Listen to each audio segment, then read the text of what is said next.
Psycho Money. Make yourself comfortable, settle in for a conversation about the money dragon. Who's ready? I can already feel the energy. Woo. Hello, say hello if you're tuning in. I'm so excited about today. Hello, hello. Woo. This is going to be a powerful class.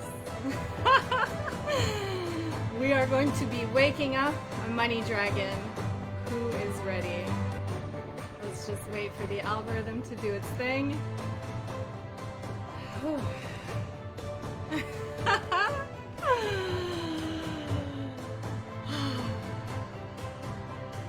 This is going to be a remembrance of a power within us. The ability to command all resources, to organize all atoms. Because this is what we are. This is what we already do. Even if we don't recognize it, we already do this all the time. We come here in this stacked reality, in a physical body, as a fractal of source energy, to play with atoms, with our thoughts, because thoughts are an organization of atoms. And thoughts, human thought, has changed and shaped this world. And you have thoughts, my friend. You're doing this all the time. This is going to be a conversation that is going to be so powerful. Much more than just money in the bank account. So welcome, everybody. I got my pineapple top. I'm not gonna lie. Today, Psycho Money is definitely my favorite class. We haven't even started yet. I made a realization after Psycho Brand sometime last week, and something that a Supernova member said to me, just like really, it was, we were talking about signs and guidance, and oftentimes what I have realized is that I guide myself through synchronicities and through what others are saying to me. We're all mirrors of each other. So when we become receptive to listening to what others are bringing up or saying to us, oftentimes those are the messages that resonate deeply.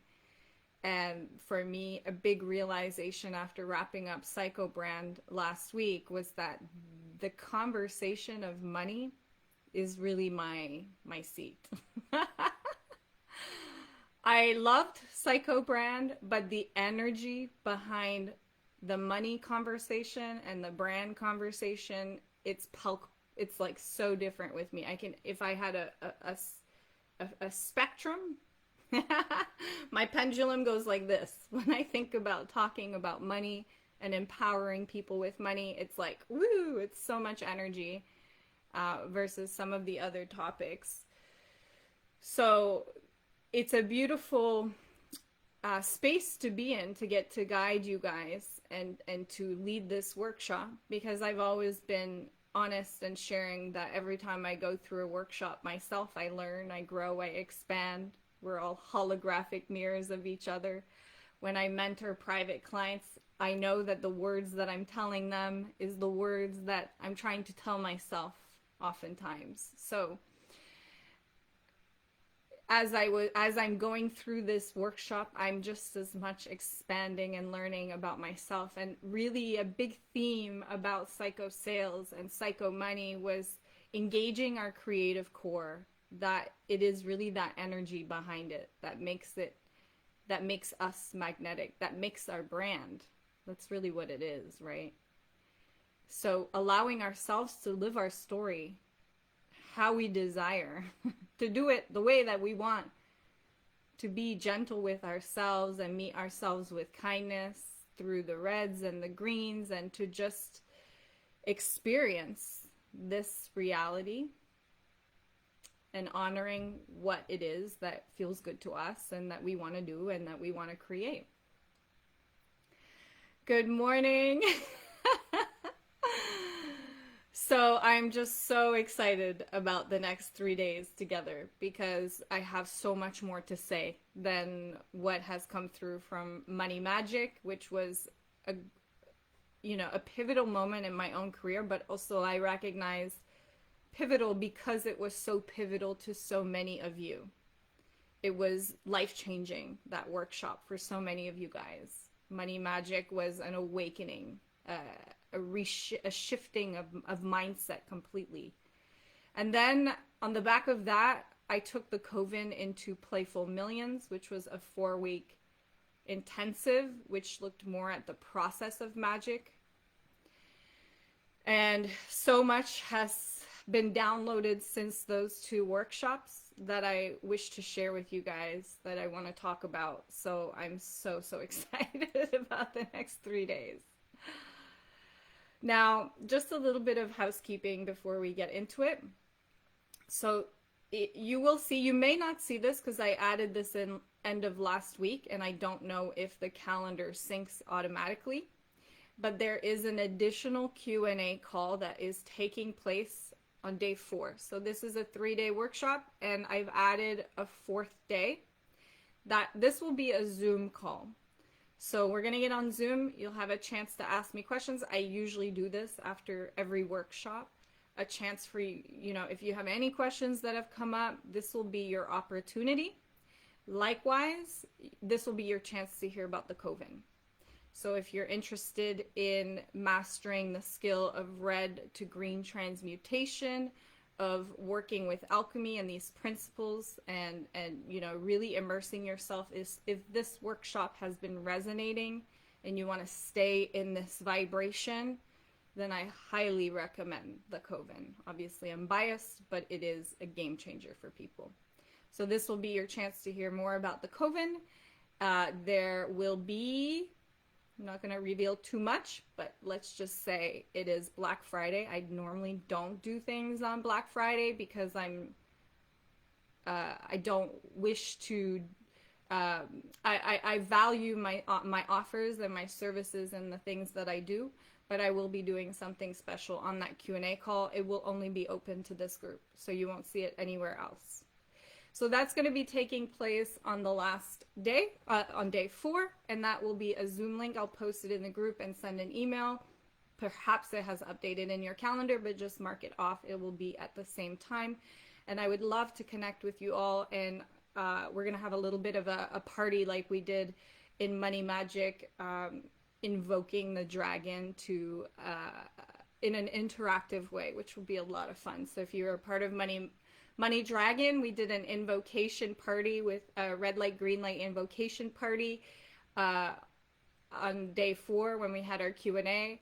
So we're going to do something similar but different this time around, and it was so much fun. It was hilarious. We were in stitches laughing. It was so good. So I hope that you can join me for that. Oh, I feel you guys through the field. Oh my goodness. So exciting. Whew, the dragon is here. I got shivers. It's here. So, I'm going to cry. Like, the energy is so powerful. Every time it shows up like this in my life, it's so like deep gratitude. And actually, I still have some more housekeeping, but this is the perfect timing for it. I want to invite you to think of moments when you felt what I'm feeling right now, when you're standing on the top of a mountain looking down. You've hiked for 5 hours up this mountain and you're looking down at this landscape of nature and the sunset or the hills. Or maybe it's that you finally accomplished something. For me, this year when I published my book, I had a little bit of a breakdown on a Facebook Live. With you guys, I experienced this moment where it's a sensation of a deep swelling of tears, of like just this energy of love just coursing through you. It is a sensation of deep, deep gratitude. The reason I'm asking you to think of a moment like that and share it in the group, like when did you last experience that, or what comes up in your immediately in your mind as I'm inviting you to think of a moment like this in time when you experience this. The moment I'm asking you about this is because this is one of the chords, this is one of the harmonics of the money dragon. So there's commands to the money dragon, and that sensation, that deep swelling of overflow, of deep appreciation and gratitude is one of the harmonics of this dragon, of your dragon. Every time mine is close or I am in that space, I feel this sensation of just whoosh, surging through me. This moment. Oh, oh, when my kids hug me. Yes, yes.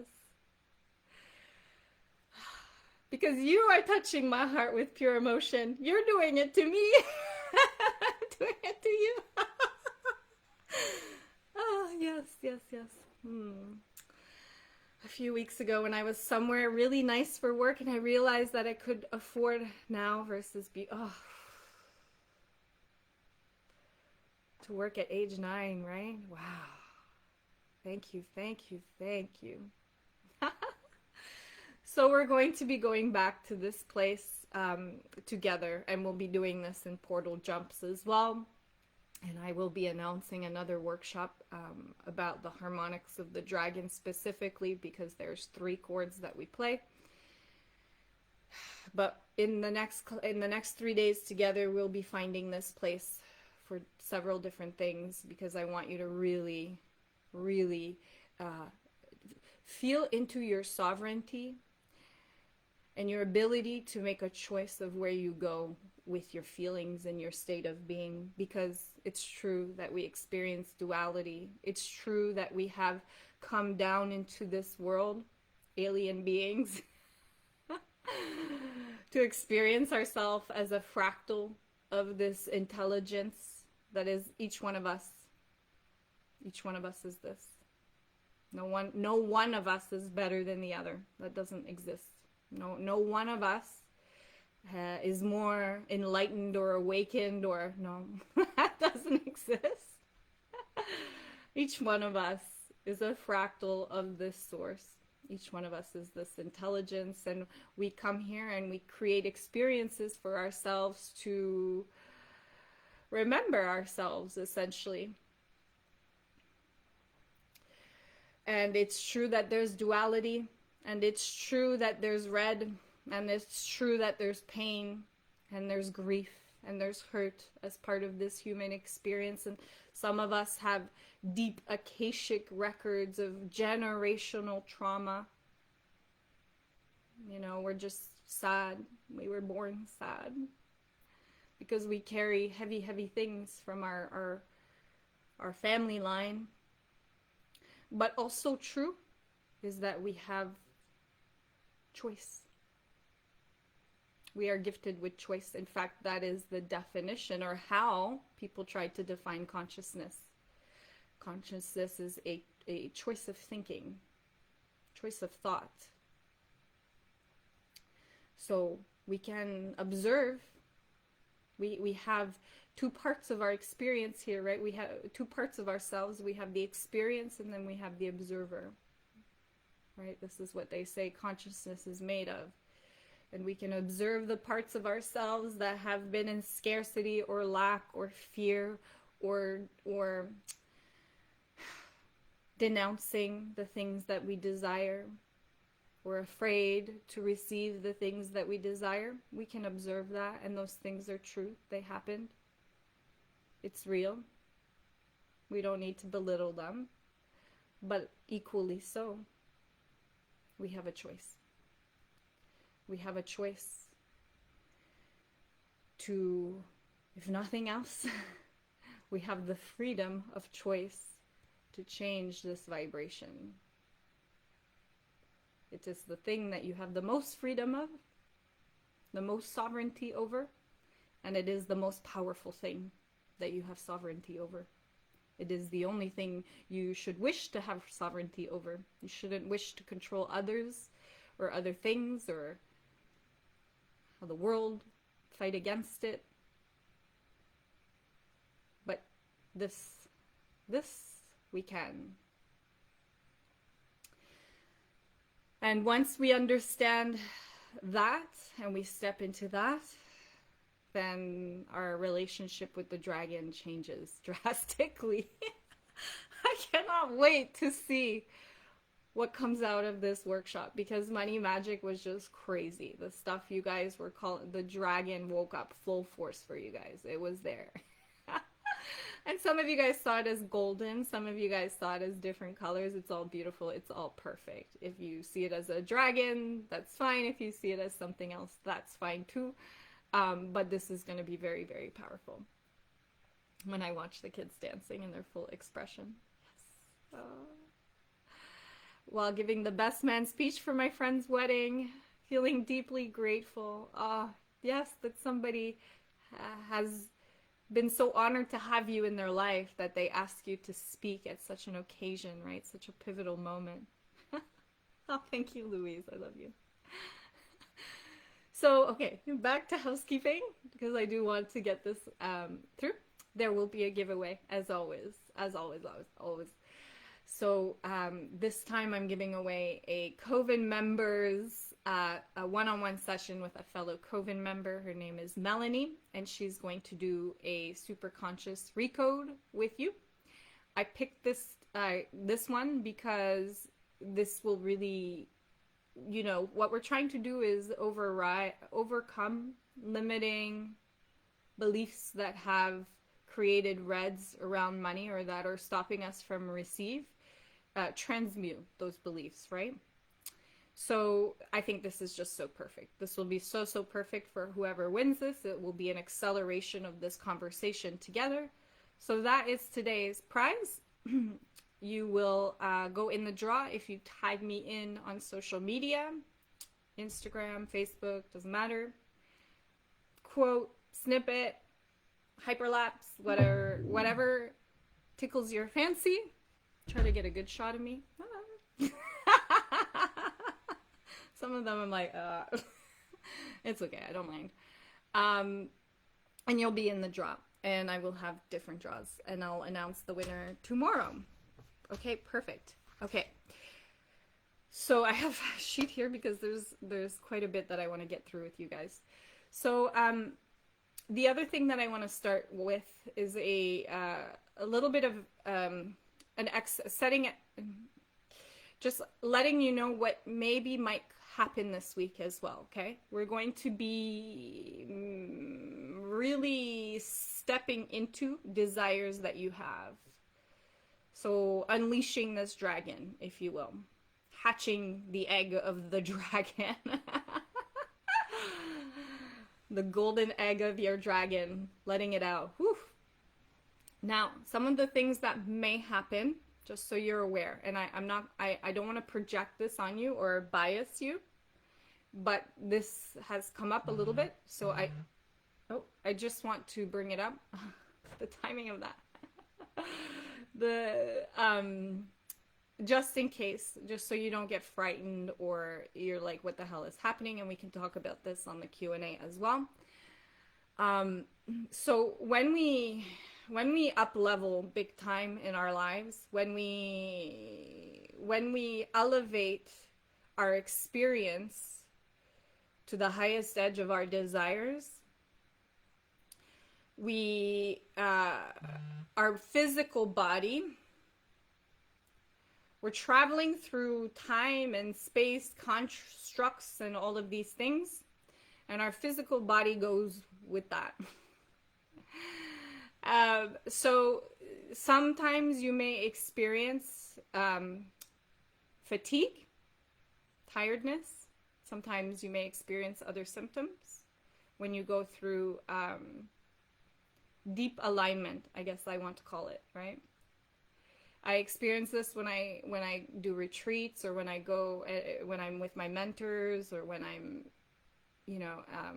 at a mastermind. I tend to experience this, or a deep spiritual festival. I will also experience this, where my body just needs to be put in a corner for a few days after.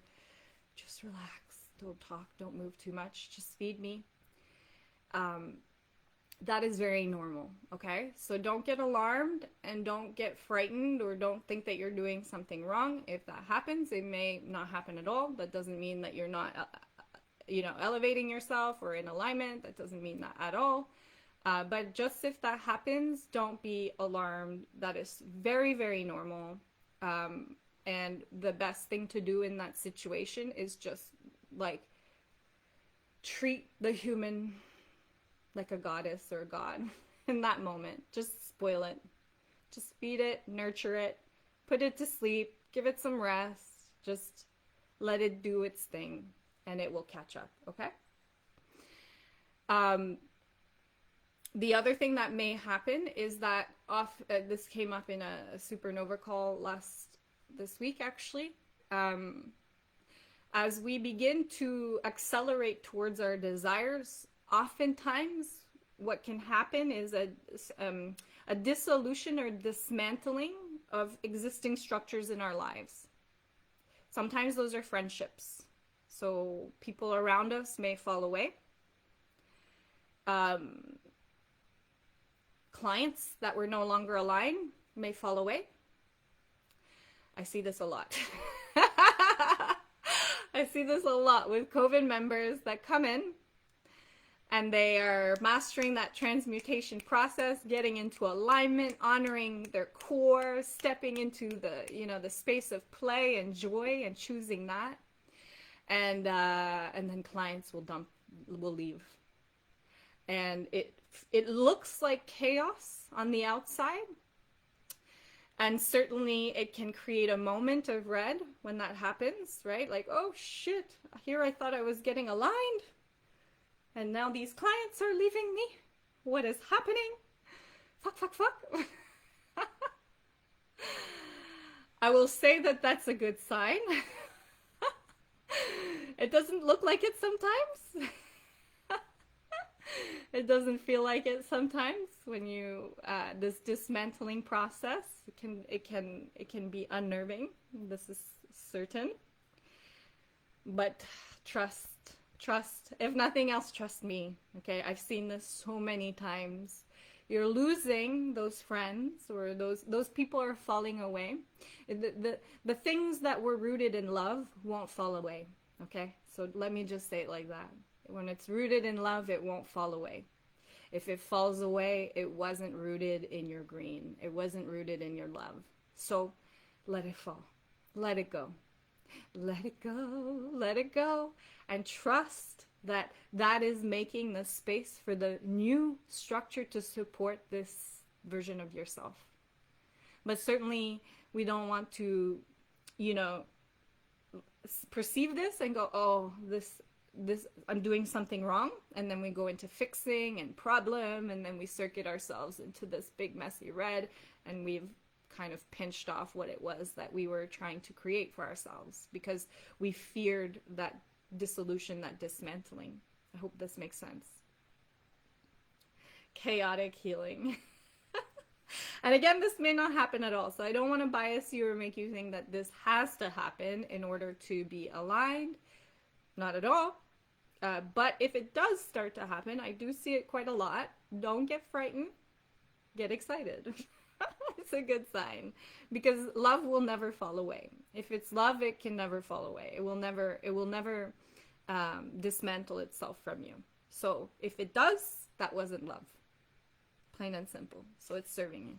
Okay? Including clients that end their time with you or whatever might happen, or if you hit suddenly revenues in a part of your business that you hate anyways stops, that's serving you because it wasn't rooted in love. It wasn't rooted in your green.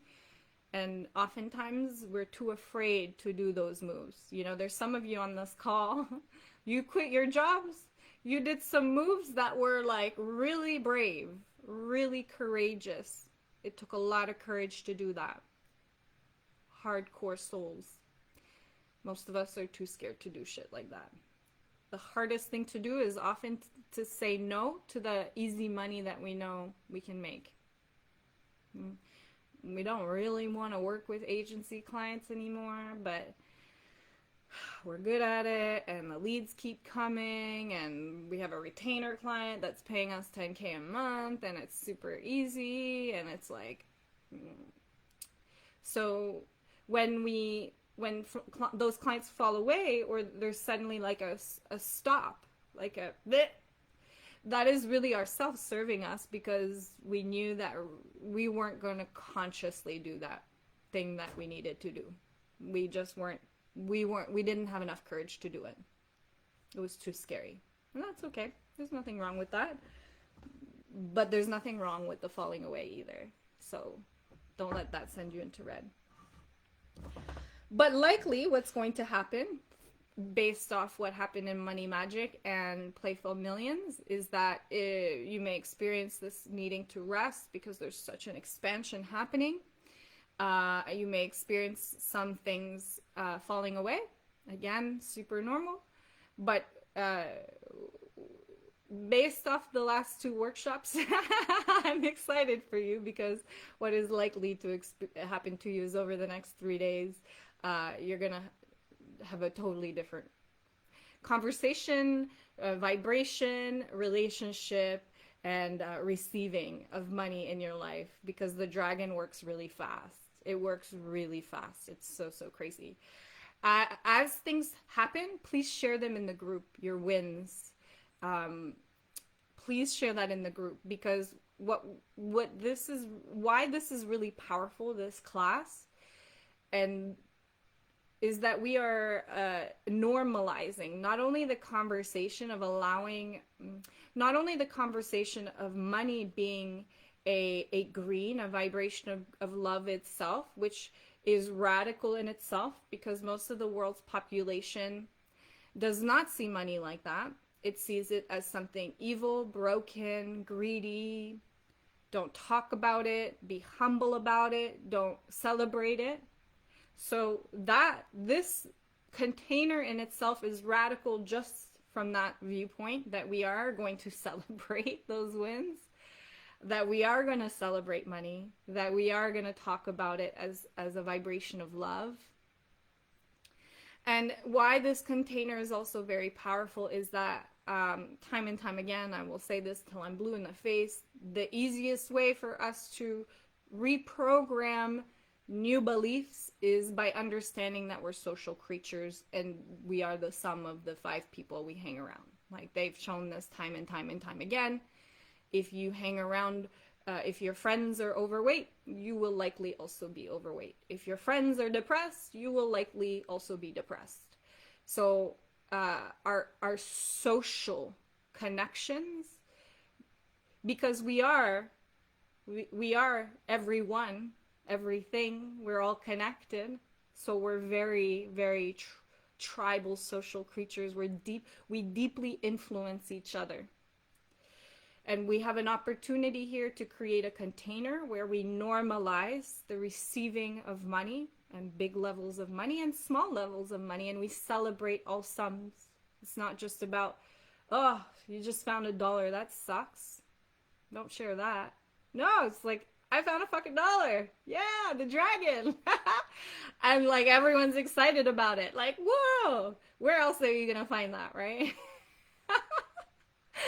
And this is I may recap this. I'm not gonna talk about, this is not gonna be Money Magic in itself. So if you have a chance to go through Money Magic, I would definitely recommend you invest in that because it will be an additional. There will be a lot of overlap, but we're gonna be expanding on that conversation. One of the conversations of Money Magic was that when we receive money, we need to celebrate it, no matter how small. No matter how small, because so many of us belittle money that comes into our lives. We're never satisfied. Oh, that's not good enough. I want $1 million. This is only $10. What is this? And that really shuts off the receiving when we do that. Because it's like the dragon is trying to serve you. Imagine if you did that to a kid, right?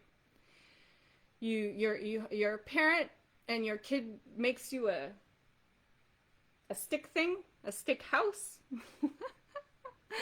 But you really want your kid to buy you a house, a proper house, and you're like, this is not good enough. What is this? I don't want this.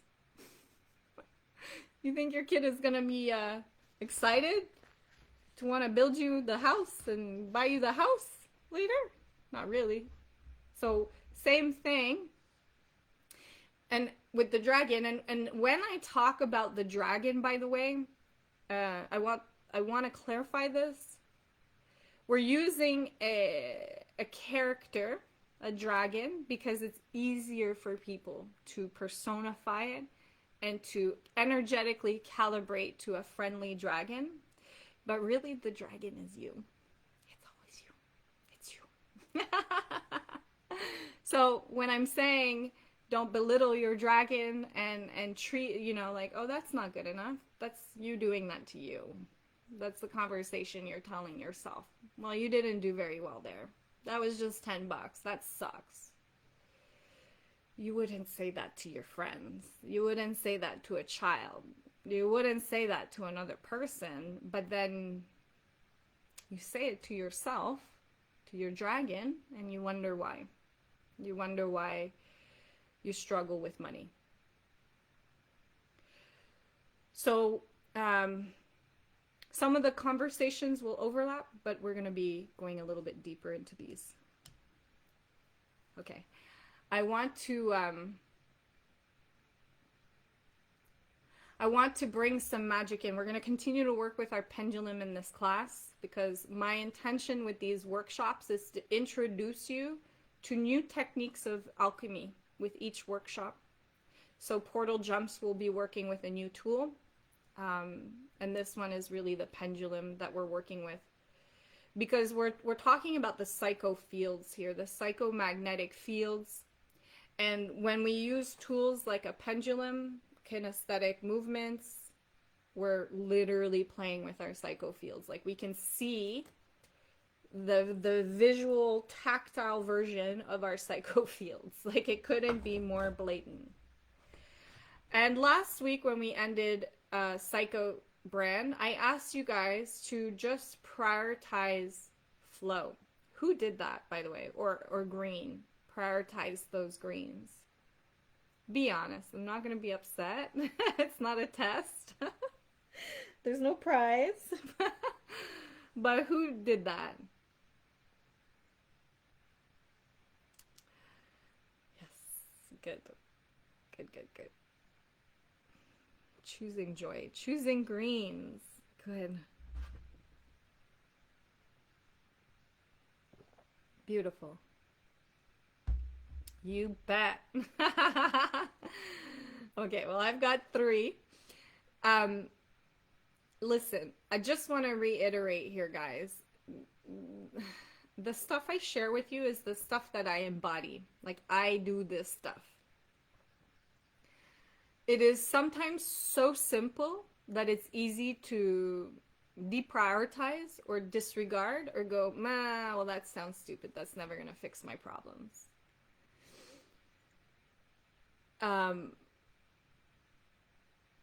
But the most powerful things are the simple things. This is true of technology. This is true in business. This is true in everything. The simpler, the better. And that's really what I try to embody is like, I'm not trying to force anyone to change. That's not what I'm here to do. I'm simply here to hold a vibration of the experiences and the things that I have been through and how I live my life. And in that process, create a container that allows you the opportunity to also come to that vibration or find that vibration. Hold that vibration. Feel it within yourself. And when I share these exercises with you, this is what I do. So I'm not just telling you something because I Googled it and it's like, oh yeah, this sounds good. This is what I embody in my life. And it is very powerful stuff for me. And this idea of intentionally dating ourselves and prioritizing these greens is really a core skill set of alchemy. It really is. It really, really is. Let me take you back a bit. Oh, let's have a little magic here. Yeah? Let's pull some magic into this class. So, in the very, very beginning, the Ice Age, humans were living in hunter-gatherer tribes, and it was such small tribes that everything was shared. Everything was just shared. You know, there was no exchanges of sorts. It was all shared. But as the Ice Age ended and the soil became more fertile and animal life began to flourish and the planet became abundant on a level that humanity had never seen before, the human population started to proliferate, propagate. We started to have lots of sex and babies. And as these tribes grew bigger and bigger, this, you know, what's mine is yours thing no longer worked, especially when there was other tribes and other families that you didn't know. And so we started to exchange with one another value. Well, I have a beaver skin, and I need that spice that you have, or I need that potato that you have there, or I want this thing that you have. This is a trade. I see value in that. Good, perfect. And so this is how the dragon, the first manifestation of the dragon existed, was value exchanged in trades of goods. But as the human population continued to grow and grow and grow, this was not sustainable at that level. And in about 5,000 years ago, so 3,000 BC, the Mesopotamians created the first official kind of currency coins. And these were made of silver and gold. And it was silver initially, and then it switched to gold because gold was much harder to find. I think you have to mine like 3 tons of rock just for a nugget of gold, just for a coin. Or maybe it might be a bit more, but it's a lot of effort. It's much rare. So the gold coin started to make its round, and we started to exchange beaver pelts and food and services in exchange for a coin, a representation of that value. This is worth this much. This is before inflation, so I'm sure you could get a lot of things with one gold coin. Maybe not so much anymore, but still gold has a lot of value. Now, in ancient Egyptian times, the Egyptians were deep alchemists, very big alchemists. It is a culture of alchemy, so rooted in magic. China and Egypt, just in India, very, very magical cultures. And South America, actually. Oh, everywhere. Like everywhere. Maybe not New Zealand. We weren't even here. But the ancient Egyptians tried to alchemize gold. They tried to figure out a recipe to create gold, because if they could create gold, and literally this was the big reason alchemy existed to begin with, was just, hey, how do we turn lead into gold? What machines? How do we do this? How can we create gold? Because gold will buy us kingdoms. It will buy us armies. It will buy us all the fine trimmings for the pyramids and the tombs and everything that we want, and we will be the powerful player of this planet. And Egypt was, actually. They were the wealthiest country in the world in their prime, because they had a lot of gold. They mined a lot of gold. So alchemy, really, a big part of alchemy was around this idea of how do we create gold, money. How do we create money? And one of the first recorded alchemists is actually a woman, a Jewish woman called Marie, who lived in around the 1st century. And she invented a a device, I want to say, called the bain-marie French, the Mary's bath. And actually, we still use this in cooking. So when you melt chocolate, what you do is you actually you boil water, and then you put a bowl in the water, and then you melt the chocolate in there so the chocolate doesn't burn. That was this woman. She was an alchemist. It was an alchemist that invented that. Those are called bain-marie when you buy them at hardware cookery shops or whatever you call that. And that was initially invented to try to convert lead into gold, to try to transmute metals into gold so that we could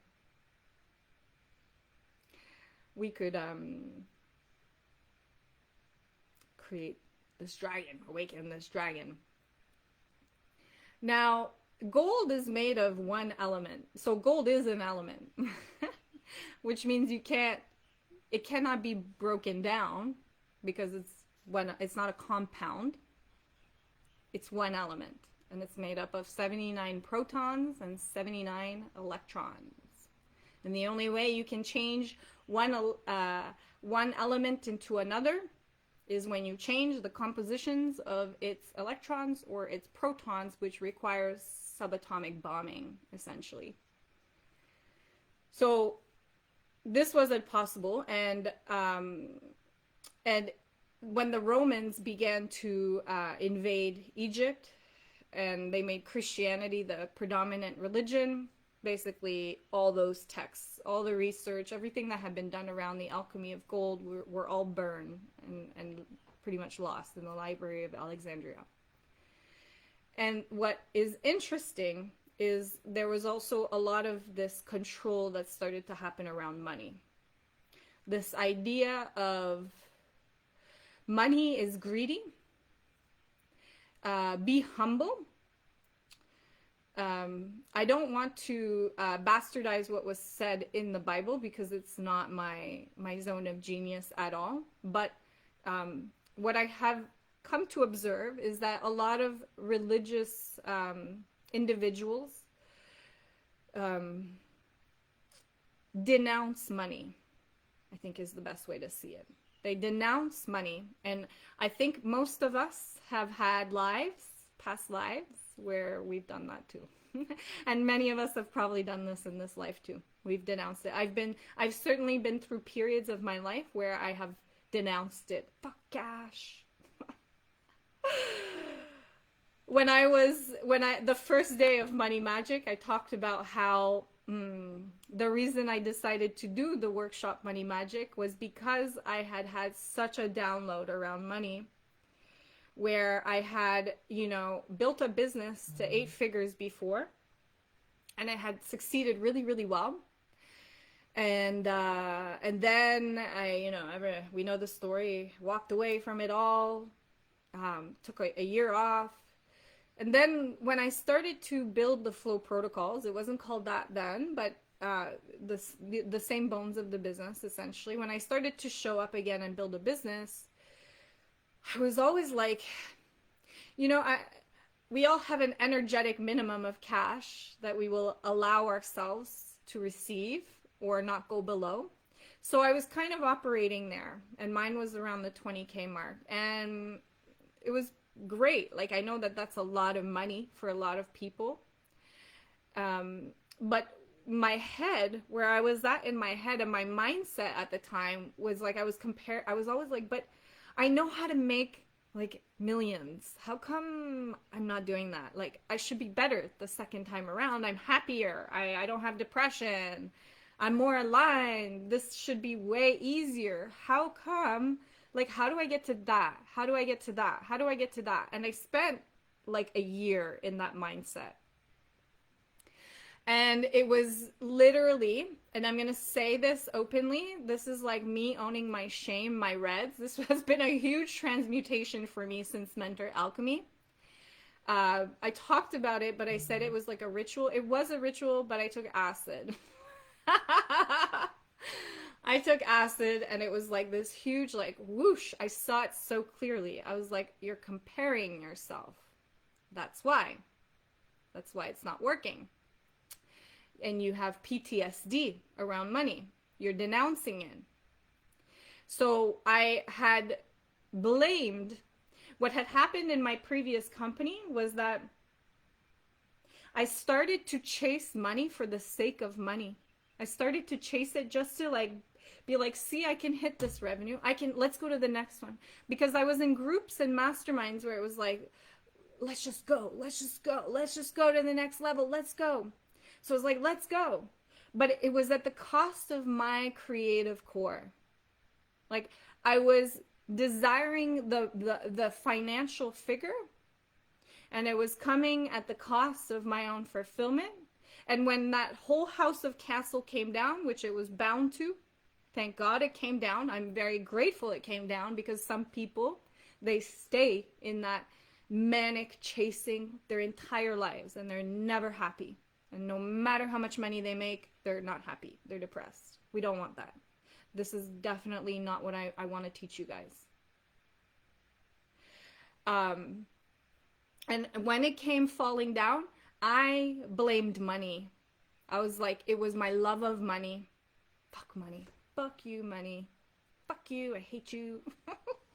You gave me depression. It's your fault. Janice, I love how you're like, I can't see the live, and you're on the live. There's some crazy energy there. The nobility of poverty. Yes, yes, yes, right? This was very ingrained in people. And then this is when people started to believe that money was this thing that was outside of them, that was hard to come by, right? I'm skipping here. I'm going back through my time. I'm a time traveler. So let me just go back to my own story, and I'll go back to the history, the timeline of money, because there's something delicious there for you guys waiting. So I blamed the money, and I had this residual PTSD instead of acknowledging it was never the money. The money is not a thing. It's not a thing. It was you not honoring yourself, right? It was you chasing something in red, and then forgetting yourself and how powerful you are, and believing yourself stuck, and blah blah blah blah blah, all these things. That was what led to all that. It was never the money that did that. But this is a funny thing that a lot of us do, and have done for thousands of years, where we associate the greediness, the evilness that happens in the world because of money. We go, money is the reason that people do these things. No, people do those things, not money. People do those things, not money. And this was a massive realization for me, because I had struggled to show up as a mentor properly before that. I had been in and out, hot and cold, and this will tie in a little bit later into the rest of the story, but I'd been sort of like sitting at that 20K month. I've been hot and cold. There were some months like in March where I was like, no, I'm not coaching anymore. Like, I'm just going to be an author. I'm out of this world.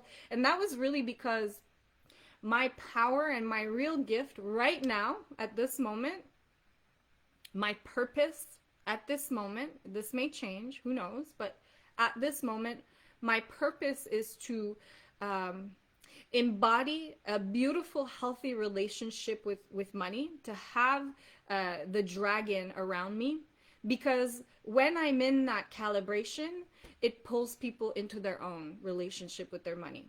Not even me trying to force it on other people, not even me trying to, even if I didn't even like teach anything, just me embodying it does that naturally to people around.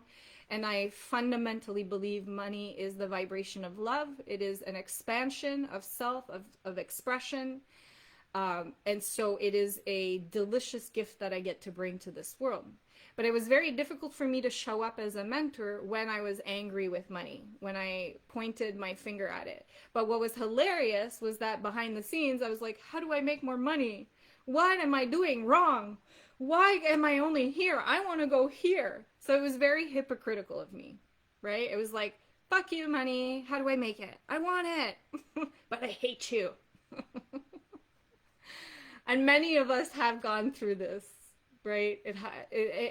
And many of us have gone through entire lives, past lives, where we've 100% denounced it. And that's beautiful and that's perfect. And there's nothing wrong with that.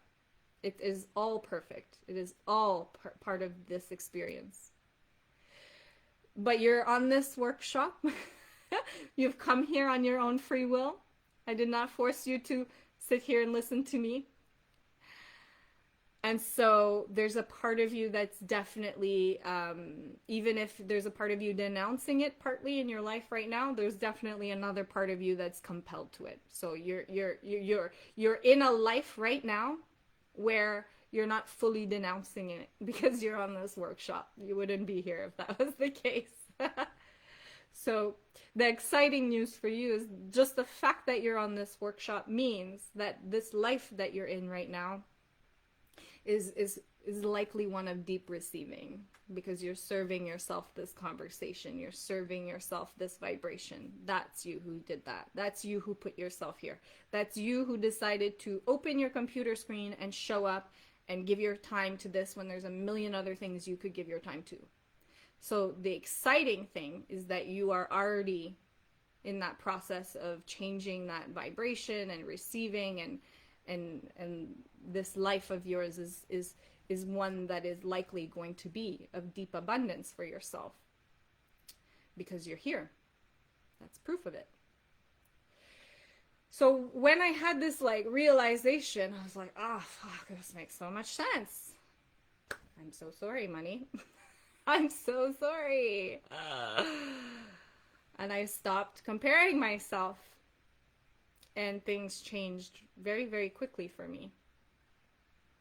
Because suddenly I was able to fully show up as a coach. I was able to like really step into it, and I haven't wobbled since.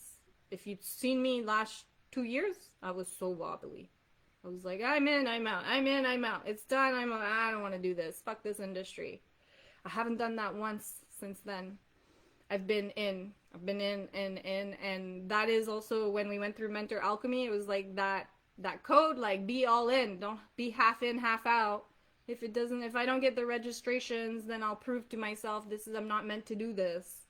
You're in, you're fucking in. You're in no matter what. No matter how many people show up to your workshop, you're in, you're doing it because it's your core that wants to do it. It's coming from your core. It's like, yes.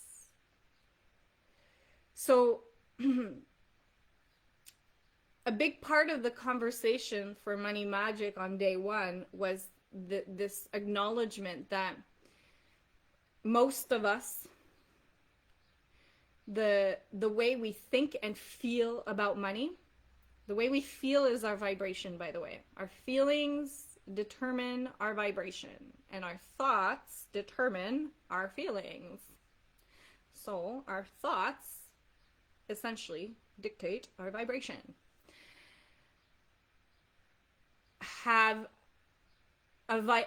We think and we feel, and therefore we have a vibration of money that is in lack or fear or pain or anger or disdain or scarcity. What else am I missing? Resentment. So be honest here. No one's gonna judge you. Be honest. What is your prominent vibration with money?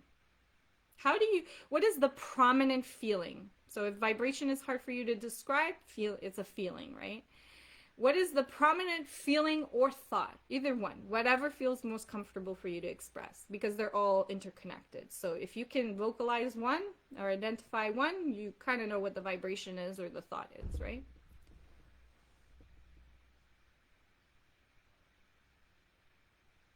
Yes, I suddenly realized I have some anger towards money for not having as much, right?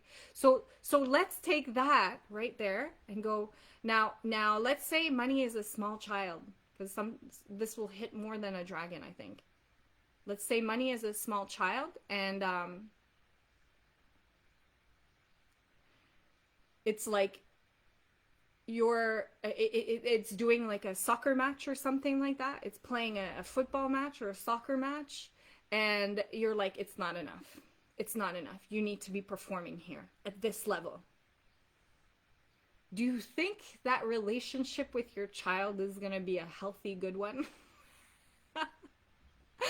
I mean, it could be, but what I tend to observe is that we're moving away from that style of parenting because we're becoming aware that uh, when we try to control or discipline or we get down and we tell our kids they're never enough, it leads to very unbalanced adults and a strained relationship with them, right?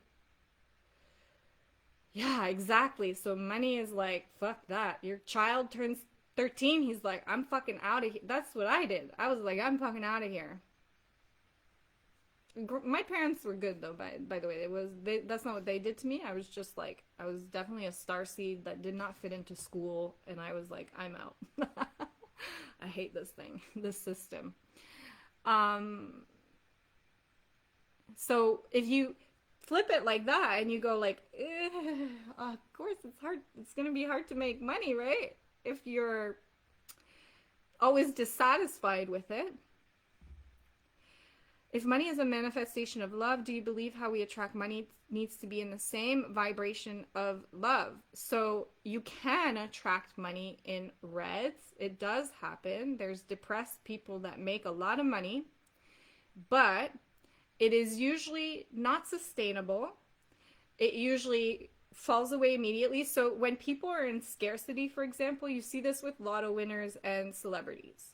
So, or like professional athletes. They've always had scarcity mindset, and then they come into a lot of cash suddenly, like, and they never like assimilated their mindset. The cash just came, and usually they'll go bankrupt very fast. And or it doesn't fix the red. So this is another big misconception. People desire money because they want to go from a red to a green.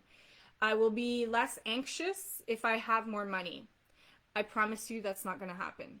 It's harder. So let me say it like this. It's much harder to make money in reds than greens because money is a vibration of green. So the dragon really hears the call when you're in a green. It can be done in red. There's instances. It's just like much, much harder. Much, much harder. And usually it's not sustainable. And it will never get you out of a red.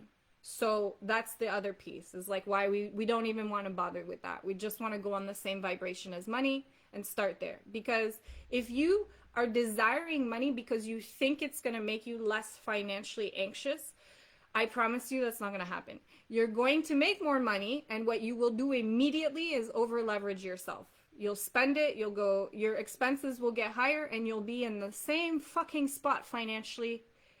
You'll be making way more money, but you'll be in the same fucking spot. Same fucking mindset. Same space of anxiety, just with 10 times bigger bills. This is what happens all the time. So,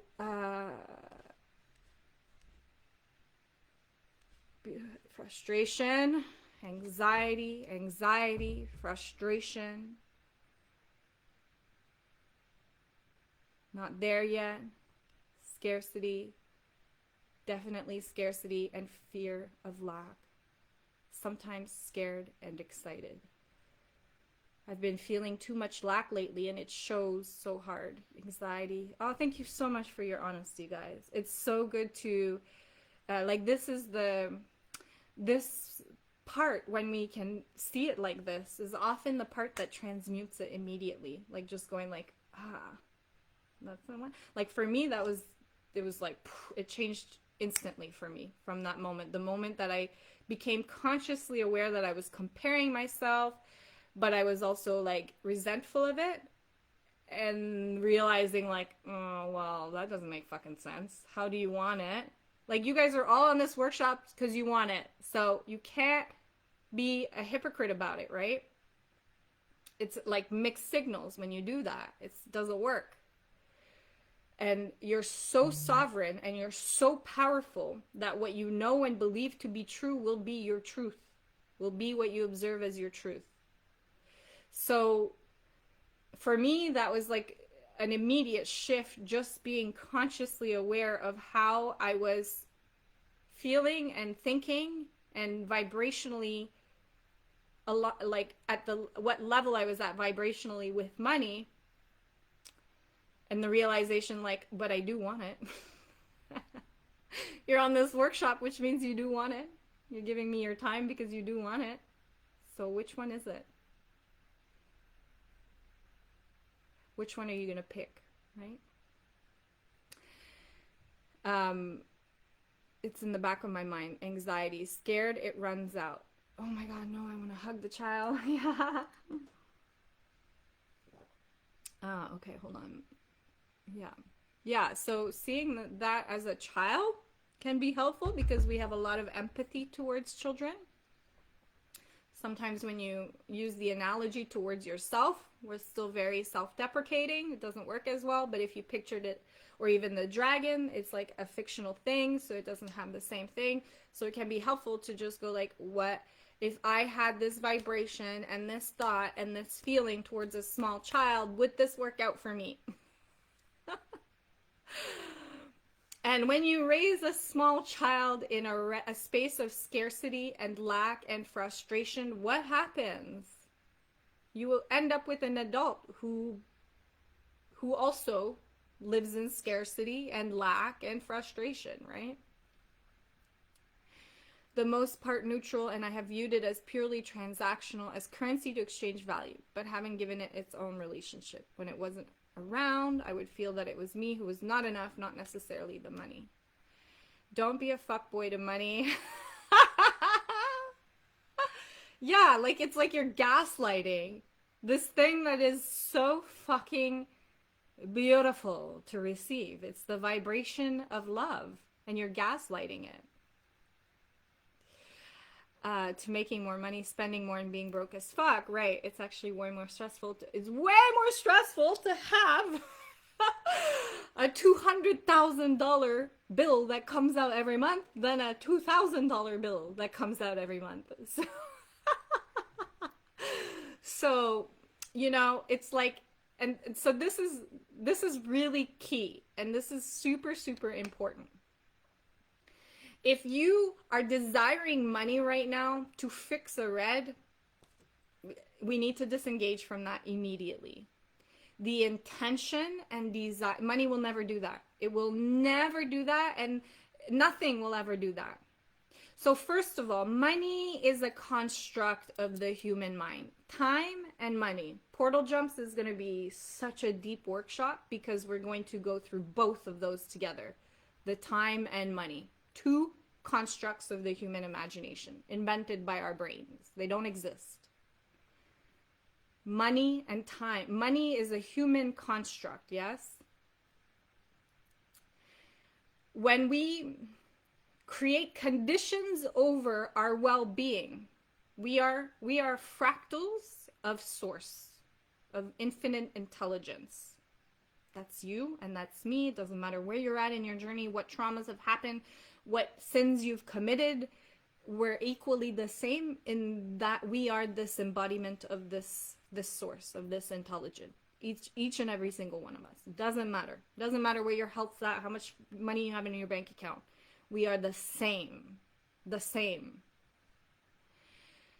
But when you create conditions, regardless if it's love or money or sales, we talked about this in sales, psycho sales, right? The conditions that, like, I need these sales so that I can feel successful and I can feel at ease and abundant. It doesn't ever work out in your favor because there's no conditions. The sovereignty that you have, the only sovereignty that you have, is the one over the choice of your vibration, the choice of how you feel. You are sovereign in this. You're sovereign in nothing else but this. When you place conditions over that sovereignty, you will invite chaos, my friend, into your life to remind you that that is not true. To untangle that. So you serve yourself even through the chaos. You're always serving yourself. That's how deliciously powerful you are. You will invite chaos because there's never any conditions over that sovereignty. That doesn't exist. That's not true. You're sovereign over that choice, of that vibration, over that feeling, over that thought. This is not to say that it can happen overnight, and if you don't feel good, you should feel shit about yourself, and you suck, you're a shitty alchemist, look at you being sad. Or that this is also not to say you should never feel sad or feel those reds. This is not at all where I'm going at with this. This is to say that when we are trying to manifest or attract or receive money, when there's conditions over our own sovereignty, we don't value ourselves. You see that equation? Now here's something interesting. What is money?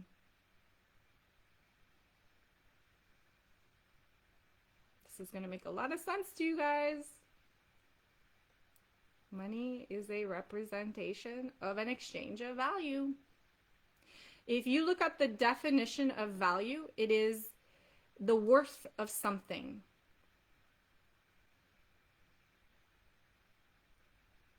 That's what money is. Do you have to be Isaac Newton, the great mathematician, physicist, to understand that when somebody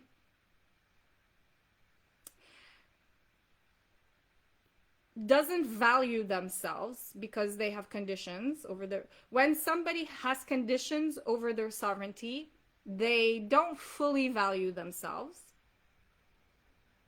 Can you follow me with that one? Because if you are a fractal of source of vast intelligence, and you have sovereignty, but you go and place conditions, especially around love or money, like I'm only worthy if my bank account looks like this. I'm only going to feel abundant if my bank account looks like this. I'm only going to feel joy if I can just fucking do what I want for once. That you don't fully value yourself because you've placed that power outside of you, right? It's like external things that will make you feel a certain way, which means you've given away your sovereignty. Well, you can never give away your sovereignty, but you have, you've believed that you're creating that condition over it, right? You're giving away your power, essentially, when you do that, when you create conditions. You follow me so far? When somebody places conditions over their well-being like that, they don't value themselves. But money is literally defined as value. So this is why when I say it is much harder to attract and receive money in reds, this is why. When you have conditions over yourself, you do not value yourself, and therefore you do not allow yourself to receive. Because where's the value? What is the value? The value is what? How many funnels you're building for people? That's literally not what people are paying you for, FYI. They're paying you for your energy. They're paying you for a feeling they get. The ultimate feeling, the ultimate value is to be in proximity with people that believe in your success and believe in that green that can expand in others. And that's not something you can bullshit. You can't have conditions over yourself and sell that to someone else. We'll pick up on that. You must embody that. We covered this in Psycho Sales. So it's very hard. It's very, very hard for the dragon to hear you, because the dragon is just value. It's just value. It's a human construct. It's something in your mind. It was never something that was separated from you. Like so many generations for thousands of years have been taught that it is this thing outside of us that we must struggle for, and then we'll feel better if we have it. But don't ask for too much, because then you're just a greedy cunt. Mixed fucking signals, right? Right. I have enough money, but you want more. It's like you're belittling it, right? Because again, we say that because it's easier than to face the rejection or the realization that we're not receiving what we want. It's easier to go, "Oh, well, I don't even want it. Money's not even that important to me. I don't even care about it." It's easier to say that than to be like, I really want it and I don't have it. This really sucks. Why? Because if we realize that we're not able to attract or receive it, then we lose our confidence through that, right? Where it's like, fuck, what am I doing? Like, am I powerful? No, I don't know. So it's easier to just go like, I don't even want it. People do that with love all the time, right? I don't even care about love. But then they're like swiping on Tinder. So our desires, we must root them in green. We want to root them in green, because this is when we're most valuing ourselves, and it's the same vibration as money. It's very easy to receive from that space. When we try to do it from red, we kind of go against ourselves. So let me go back in time here, because we're time travelers. And the world of alchemy was really shut down once Christianity was instilled. And these attempts to alchemize metals into gold, all these things were shut down as well. Although what's funny is there were like heretic branches that came out of Christianity around that time, because the thought was, well, if Jesus is turning water into wine, which is a method of alchemy, how is that different than turning a metal into gold? So there was actually a lot of heretic branches of Christianity that continued to attempt these processes of alchemy. But gold is one element, so it cannot be dismantled like that. And so the world of alchemy was kind of laughed at, like, what a farce. Especially when we began to understand that gold was one element, it was like, oh, alchemy was just a joke. Like, that was just ancient humans. They don't know anything. Can't do that. Then, what happened is in the 1930s, we invented something that would come to change our world completely. You guys know what that is?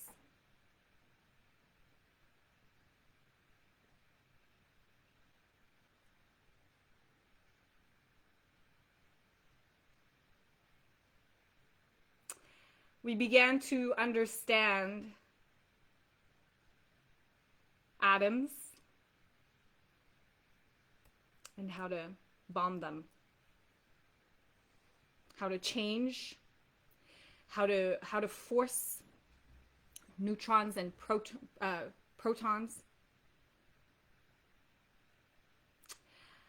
And suddenly, we also invented another device actually in the 1960s, which is what allowed us to create. This is when the alchemists were proven right. In the 1960s, with this technology that we had invented, we created the first, I think it's called fool's gold. It's called fool's gold, but it's the same. It's the same atomic composition as real gold. It's just man-made. We made gold by interfering with fucking atoms, guys. Protons and neutrons.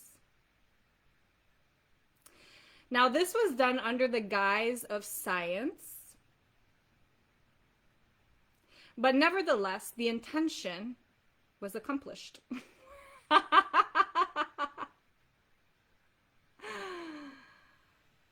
It was what we were trying to do for thousands of years. We did it. It just, we needed much bigger technology than the bain-marie of this little boiling pot of water. That wasn't going to cut it. But the human is able to dismantle atoms and shift the amount of protons and neutrons that spin around it. Let that sink in for a minute. So when people tell me that alchemy is a joke and it doesn't work, my response is always that we've normalized it so much that people can't see it right in front of them.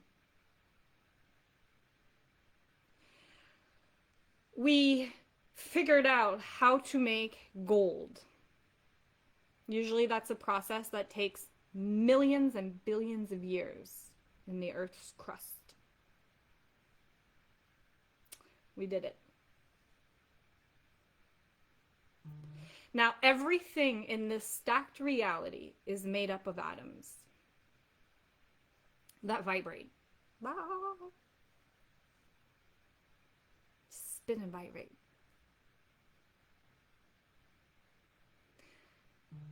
And complex things like an organism, metabolism, is a complex composition of atoms. Like your thoughts. Thoughts are a composition of atoms.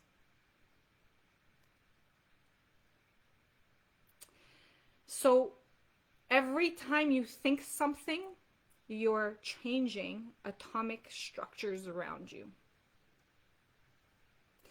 And sometimes the manifestation desired by a thought of turning lead to gold or turning one element into another will take many humans over many generations to think the same thought to achieve it. But it did it. Tell me, when's the last time a fish invented even just a boiling machine? When's the last time a fish created a spoon? Like just even a spoon.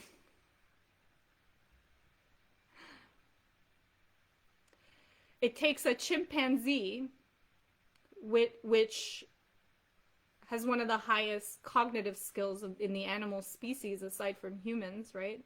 Octopus and chimpanzees.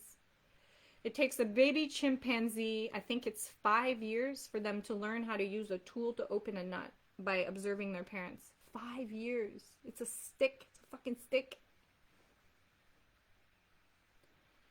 You came into this reality as a human because the human has this capacity to play with this atomic world and to cultivate and call to yourself on a level that has never been seen before. What you dream in your mind comes true.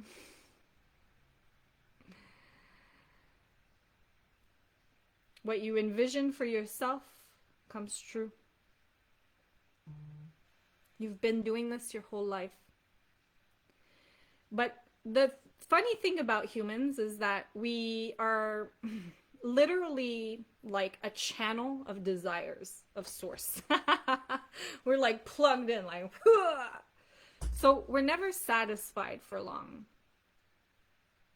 We dream something, we achieve it, we're happy for 5 minutes, and then we're like, oh, now I want this. That looks way cooler. And we're back on the same thing. And this is a big part of the reason why we pinch off the receiving, is that we hunger for more, which leaves us dissatisfied for what is. It leaves us forgetful for the alchemy that we've already created in our realities.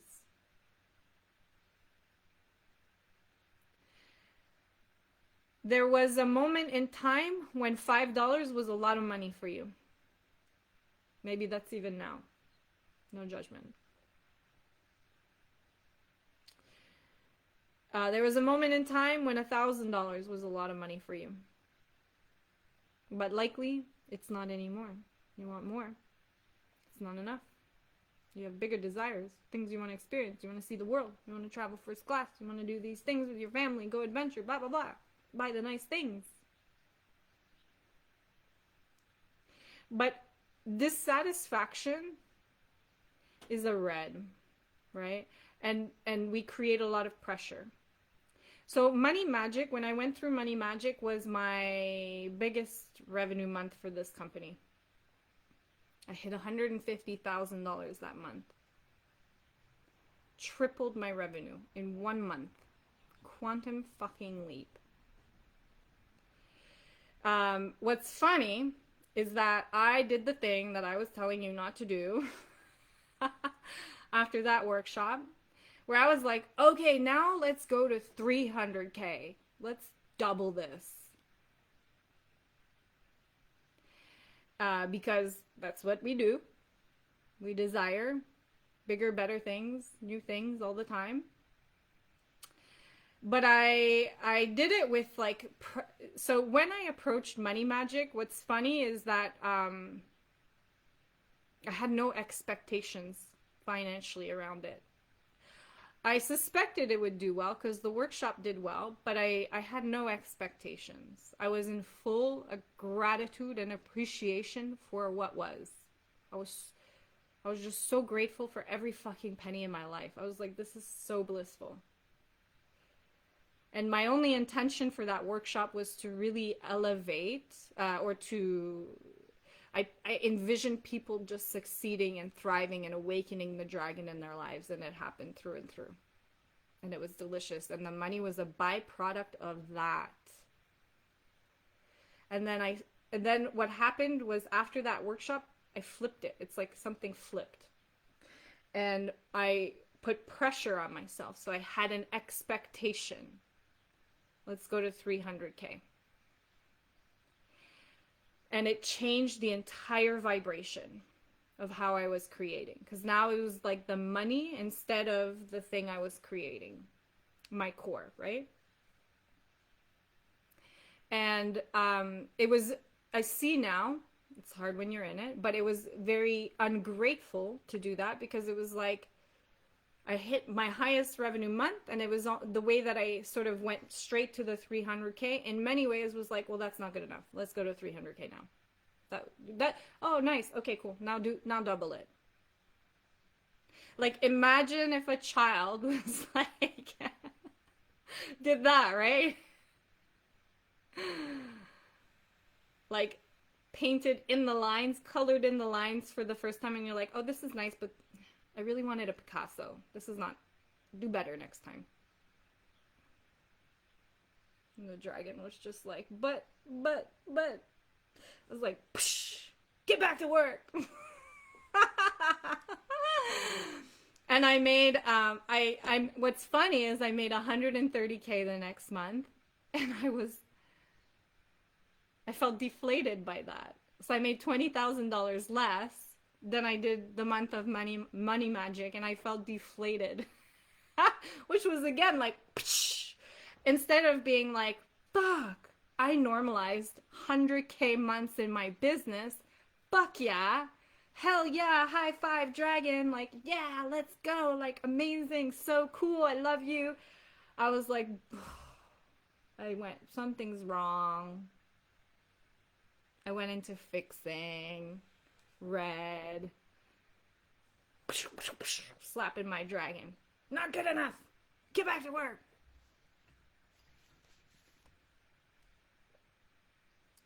So, most of us, by the way, are not motivated by money itself because money doesn't exist. You see that? It's a human construct, so it's hard for your soul to get excited about something that doesn't even fucking exist, right? Your soul is a creator. It's here to express and experience. And money serves that purpose. But when we align our desires to money, what can happen is like we shift ourselves off from our core, right? It's like the intention now is money, and we will do it for the money, and we must make this money, and it's like we're not honoring the core now. We're not honoring what we want to create. And this can create a lot of pressure. We'll go deeper into pressure tomorrow, because that's the psycho part, because there is a method to use pressure to make money. But generally speaking, pressure is a red, and we fall out of the vibration of money.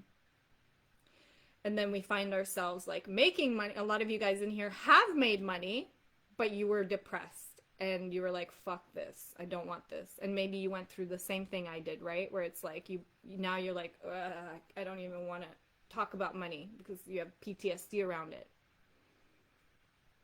Most of us, we don't get turned on by cash itself, because cash doesn't exist. It's an invented thing in our minds. I'm gonna open them. Sweating. So what we want to do is we want to instead really determine, like, first of all, tell me in the chat, like, how much money do you desire? What is the money that you would just like? You have a genie that comes out right now. What do you want? I'm your genie. Tell me.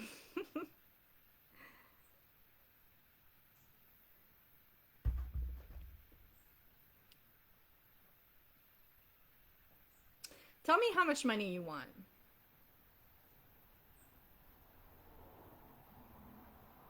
$24 million. Very specific.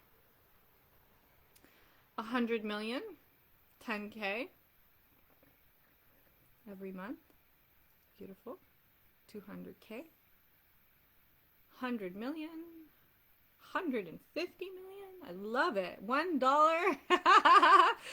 I'm gonna make your dreams come true, Mladen. I'm gonna send you $1. You're a powerful manifester. Celebrate it like it's 100 million. Yeah. I don't even know. Endless. Infinity. Mwahaha.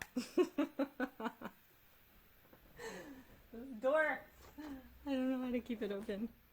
100K month. Yeah. 10 to 20K month. Okay.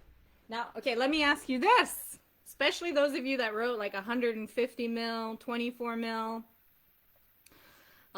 even 100K, any level that you wrote, what are you going to buy with that money? Like, what is that money going to do for you? What is the reason you want that amount? Oh, there's a massive spider.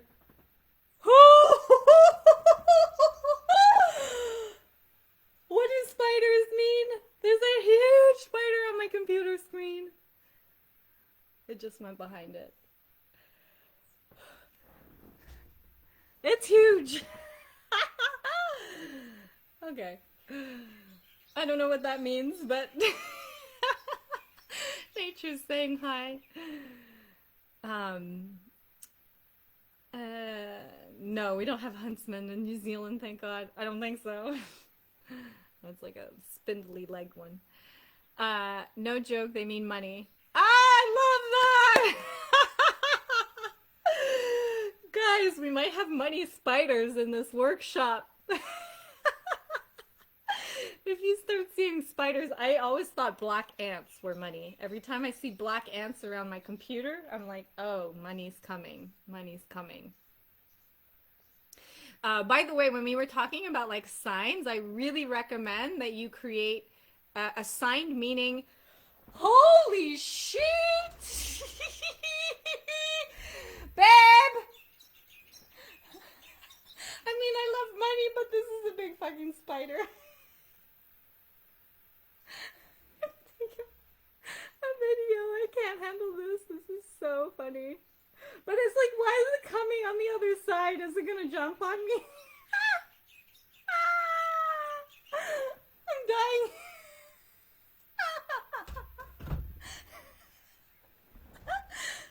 Okay. I'm just gonna turn my screen like this way just so it can't jump straight in my face, because you know, like those. Oh my god!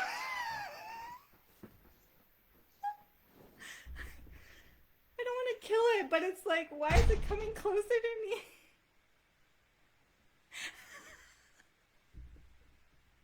I just like seen too many shows where they like jump like. Okay, if it jumps on me, guys, I swear to God, I'm gonna die on this call, but anyways. The dragon has spoken. It's a fucking spider this time around. I don't even want to go near it.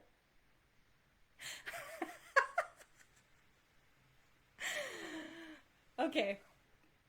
It's not scared of me at all, like, not at all. Anyways, okay, so this is my money spider. We're going with spiders this workshop. I don't even want to like scroll because my fingers are gonna get close to it. What the fuck? Like it's...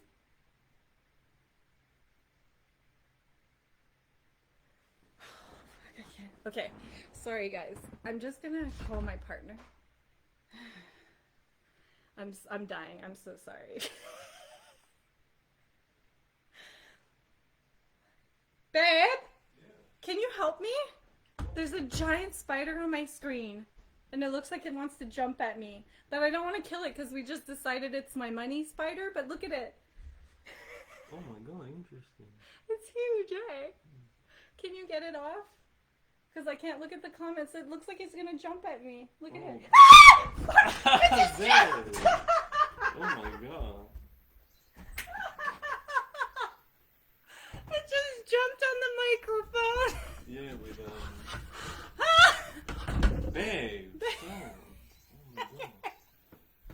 But what do you want to do with well, the it spider? needs to get off. Just don't kill it. Just like... I take it out. Yeah, maybe pick up the mic.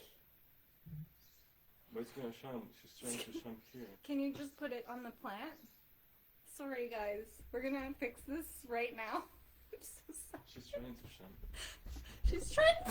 She's gonna jump on you. Oh my god, this thing jumped. It like... I can't... It's like looking at me. It wants to come. It's the dragon. This is the... Okay. I'm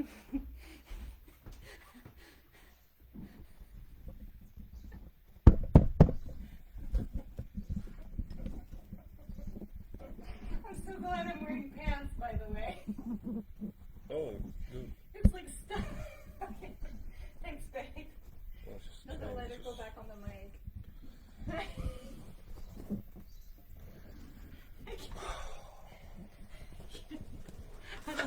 I love you. Thank you.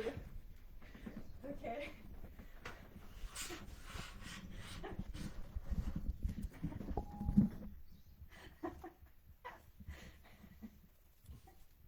Can I have my mic back? I'm shaking. I'm sweating. Thanks, babe. Okay. We got it. I got it. It's sorted. Whoo!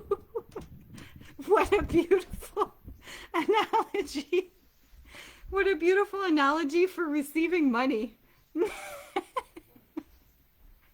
It's like the money is trying to come at you, and then you're like,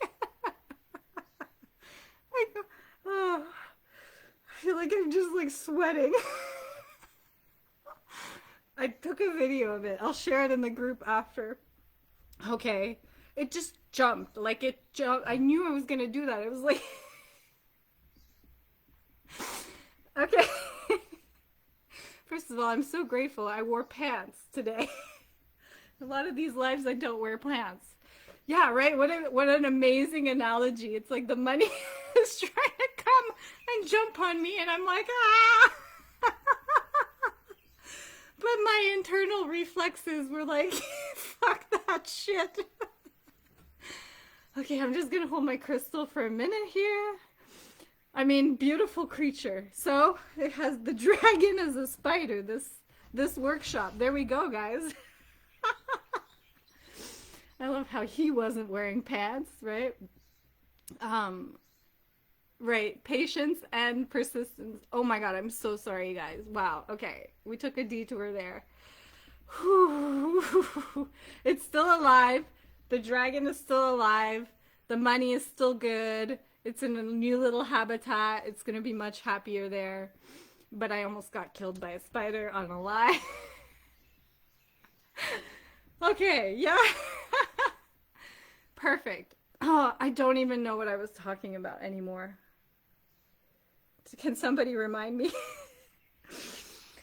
Whew. Oh, what do you want that money for? Okay. I've lost the comments. So, 100 million. Good, we're back. Okay. Whew. $100 million. Can you tell me again what you want that money for? Yeah, because I can't go back into those comments. That is hilarious. And signs. Okay, yes, thank you. So that was a crazy sign. As I was talking about signs. Wow. How delicious is reality? Whew. Someone's like, oh, spider is money. And then the spider just took over the show as I was talking about signs. How gorgeous is that? So we can assign meaning to different things in our lives. And so often I do that with black ants. So if I see black ants across my screen, I tell myself, money's coming in. I affirm it to myself. And it's like I believe it now, you know? I also do that with my variegated plants. And yesterday, oh my god, I was messaging the Supernova Coven because I was tripping out. I love variegated plants, and I have this white princess that I bought. There's a spider web here. And it puts out these white leaves. That's all it does. And I wanted to buy a white and pink princess, but they don't have any in New Zealand. They're super rare. Yesterday, I noticed this leaf that just came out. A pink leaf out of nowhere. So it's like a pink and white princess. Super rare. And every time one of my variegated plants puts out like a white leaf, it's always a sign that I've assigned that abundance is coming. Like an expansion and abundance is happening. So for me, this pink leaf was like, oh, things are about to go next level. And that's why I'm so excited about Psycho Sales and why I know it's going to be a huge energetic shift for you guys, because I'm in that space myself, you know? So we can assign meaning to different things, whether it's a spider now that you guys want to assign to. Every time you see a spider, you tell yourself, money is coming, and you affirm yourself like that. And it's a very beautiful way to guide ourselves like that. And termites and mounts. Okay, to pay my mom. Okay, so to pay off my mom's house and buy my own home and travel. Great. Delete mortgage and investments. Launch my book, afford my villa for workshops and mentoring in Italy and a passive income stream while I live. Cash flow for the rest of my life. I want the money to move to a bigger home with a studio that has lots of light space, beautiful. Okay, so here's the thing that I would say. First of all, if you don't know exactly how to spend that $100 million to the fucking penny, then you're going to be chasing the money. And it's unlikely that your core will engage with that. It's unlikely because we're here to experience, right? We're here to create and experience. And that's what we get excited about. So the money is really, we only ever want money because we think we want something to buy with it or to have it in a place, or we want a feeling that it's going to give us, right? That's ultimately why we want money. And if you don't know how you're going to allocate that money almost right down to the penny, it's unlikely that you're going to engage your core with it. And this has been something that I came to realize as well, is that I was calibrating to $100 million months.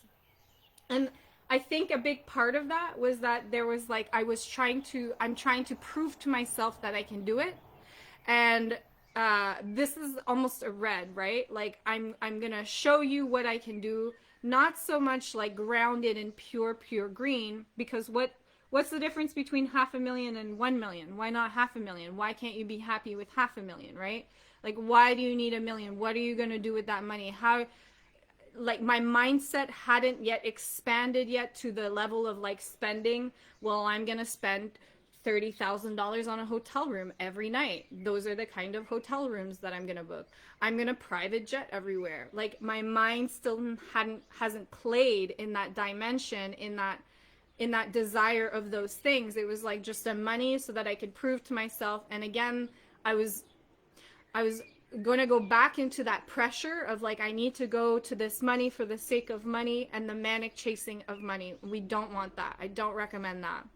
So as I began to realize this about my own target of 100 million and realizing like, oh, okay, why do I want 100 million? Like, what is this attached with? What does this mean? I started to actually get downloads around the visions of my company and what this money actually means and represents. And that was something that I really could get behind. And it's changed the vision of what I want to create entirely. And it's huge. It's massive. And it will inadvertently make $100 million months. But the $1 million itself is not my... Like, I don't want the money just for the money. That in itself is not compelling to my core. It creates pressure and it puts me into red. And then it becomes like I'm trying to prove to myself. That's a red to green. I work with a lot of 8-figure mentors.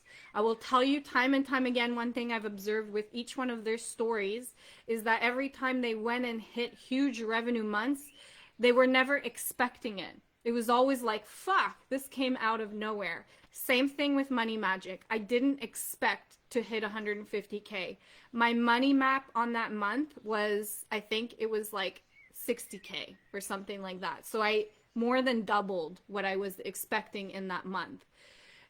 Literally had a conversation with somebody, a Supernova member, like 2 days ago on our call. Same thing with him. He's having his highest financial revenue month. And it's like he was laughing about how he maybe should have set a higher figure because it's like way beyond what he even thought to himself. So there is something there to pay attention to.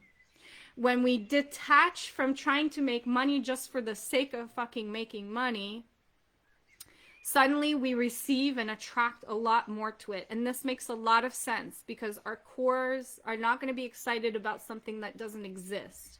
When we attach that amount to an experience that does exist, then this is something that we can get behind.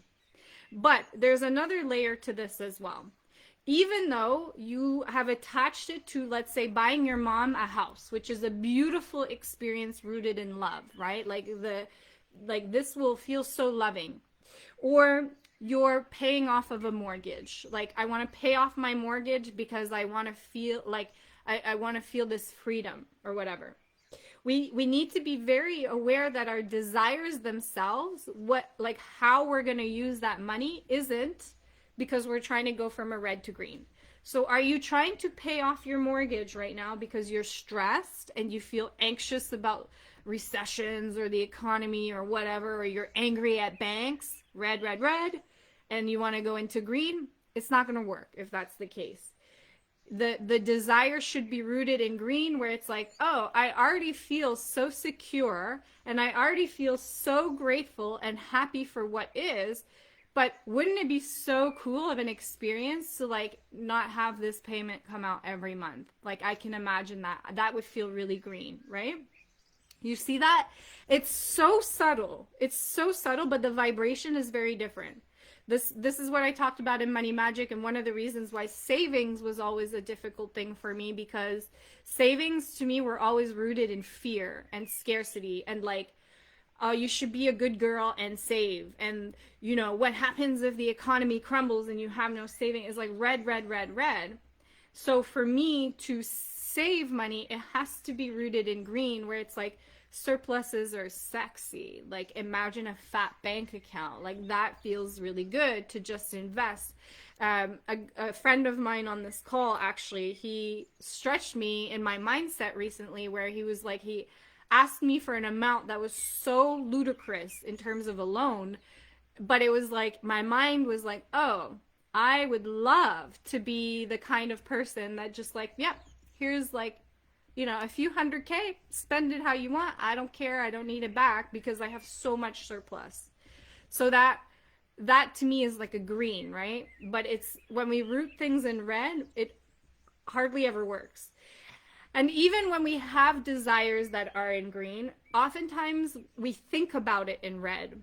So maybe you want to work with a mentor or you want to invest in something in yourself. By the way, in like, again, I'm biased, but we'll talk about this in the next few days, but investing in yourself is the best investment always with your money. It is the ultimate sign of like that trust with your dragon. But let's say you want to invest in yourself and there's like a mentor you want to hire, and that feels, the idea of it is it's self-rooted in green. It's like expansion. I'm going to be in a high vibration environment. I'm going to normalize new ways of thinking, like yes, yes, yes, green, green, green. But when you think about the money that's required for it, or you think about, the money that you don't have for it, or how, it's like your brain goes into where am I going to find this? It's like you go into red thinking about it. You see that? So even though the desire itself is in green, the way you think about it is in red. So we need to detach that as well.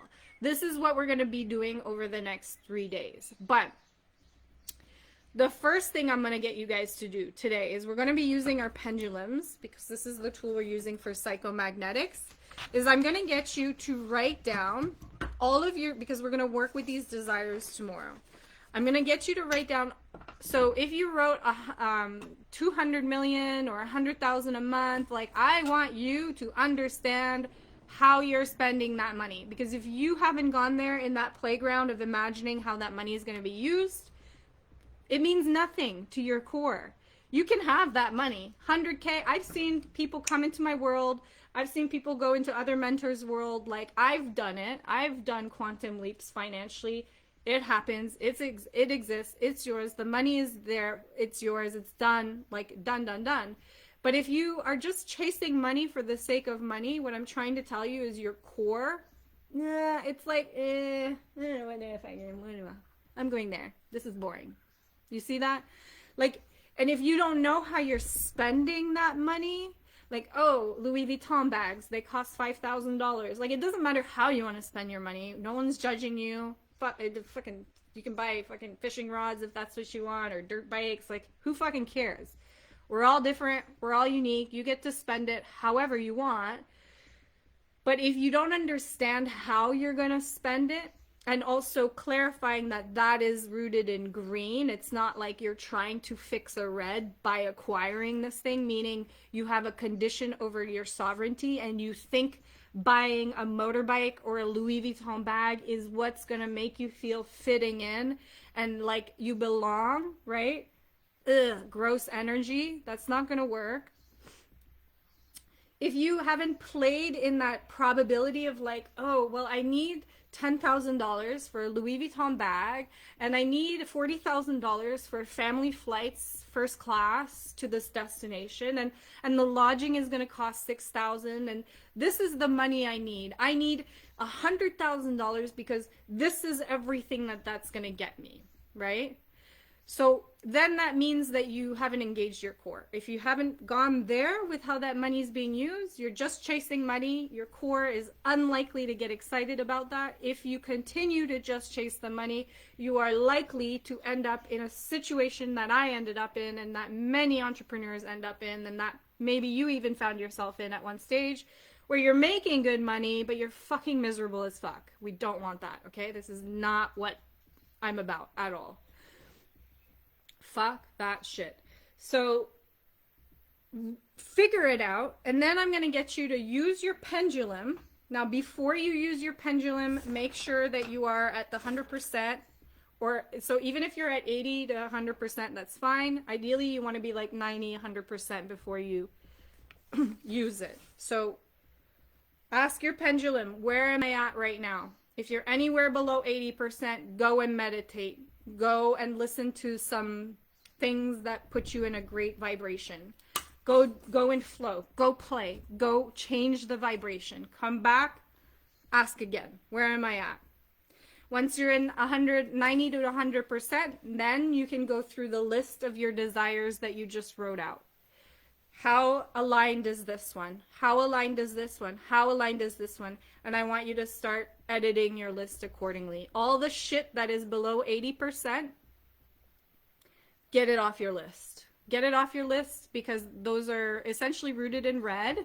They're not aligned to you. They're not serving your highest interest. Get it off your list for now.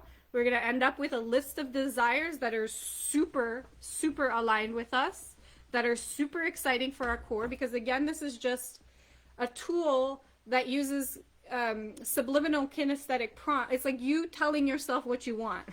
When this thing gets really excited, you're telling yourself, yeah, that my core can get really behind that. When it's like not that excited, why are we chasing this? We're just going to lead ourselves astray. Like, get it off your list. It might come back on the list later. It might even come back in a few days, but for now, get it off your list, okay? And what I want you to have is like a really clean list tomorrow. You can share it in the group if you want as well, if that feels like intention setting for you. We're going to do some cool invocation exercises together as well as part of Psycho. So this list is going to be really important, but we need to clean up the desires and make sure they're aligned. Make sure they're rooted in green. Does this make sense, everybody? I love variegated plants because it's literally like thousands of dollars sitting in my living room. It's people that say money doesn't grow on trees. I'm like, yeah, they do. Variegated plants. I propagate them, and then it's like more money. And plants are like full alien, right? They just like, you cut a part of them off and they're like, let me grow out again into a full fucking tree. Like, what is this? That's magic.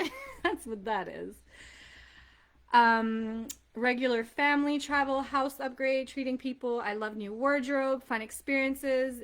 Beautiful, beautiful, beautiful, beautiful. So there's no judgment over the desires that we have. What we want is unique to us. We 100% can have it. We 100% can cultivate it, but we need to make sure those are rooted and aligned to our core, because when they're not, we send ourselves into a little bit of a red circuit with things, which is, you know, there's no judgment around that too either. Like, that's makes for a great fucking story later on, if nothing else.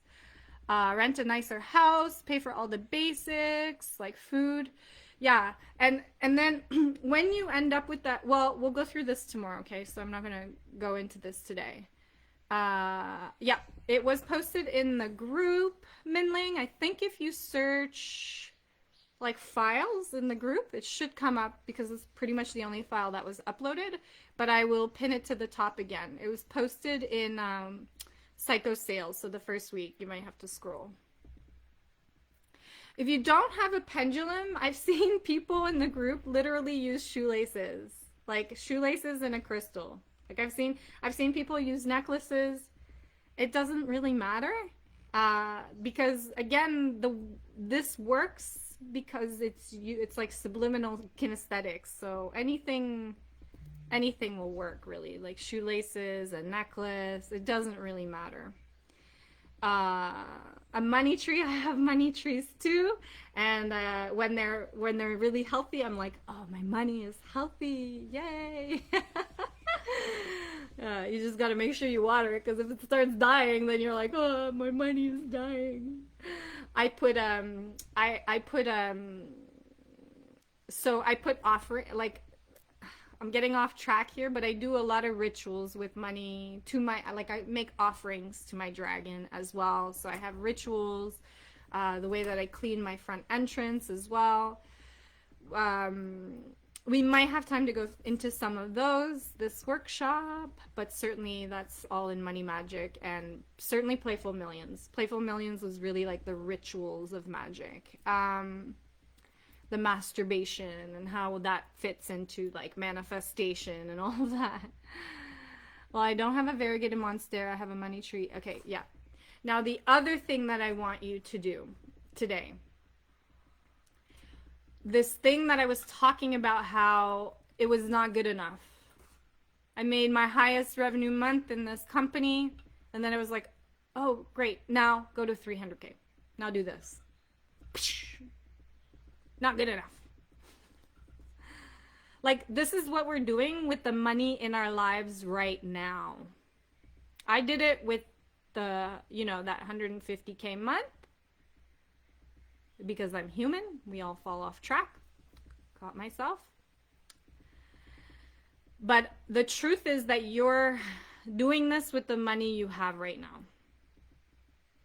Most of us live in ungratefulness for what is, dissatisfaction. Is that a fair comment? It's not enough. It's not enough.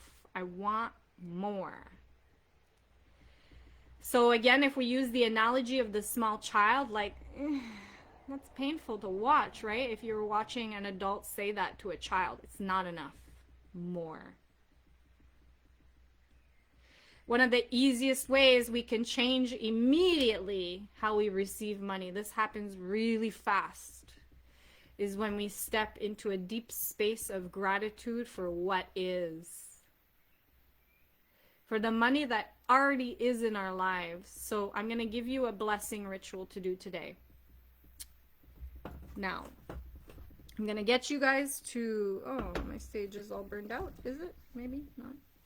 I'm going to get you guys to write out on a list of paper, or you can just think it or say it out loud. That's fine too. I like to write things out because it like organizes the thoughts from my mind. But I want you to sit with yourself today and become perceptive of the money in your life. How much money do you have in your bank account? How much money do you have in investments? How much money do you have in equity? How much money do you have on credit cards? How much money, like how much money do you have above the fridge in the piggy bank? Where's all your money? Like, become perceptive of all the money, because you're probably looking at it right now, like your bank account, you're probably afraid to open your bank account to begin with. And then you think about it in red. Fuck, this is not enough. I need more in this account. Lack, lack, lack, scarcity, scarcity. And then we scratch our heads going like, but why can't I manifest more money? Because you're a fucking bitch to it. That's why. Just be nice. Be nice to your dragon or your spider, So, like, I want you to spend some time today. This will be so powerful. Where you become perceptive of all the money in your life and you feel that sensation I brought you to today.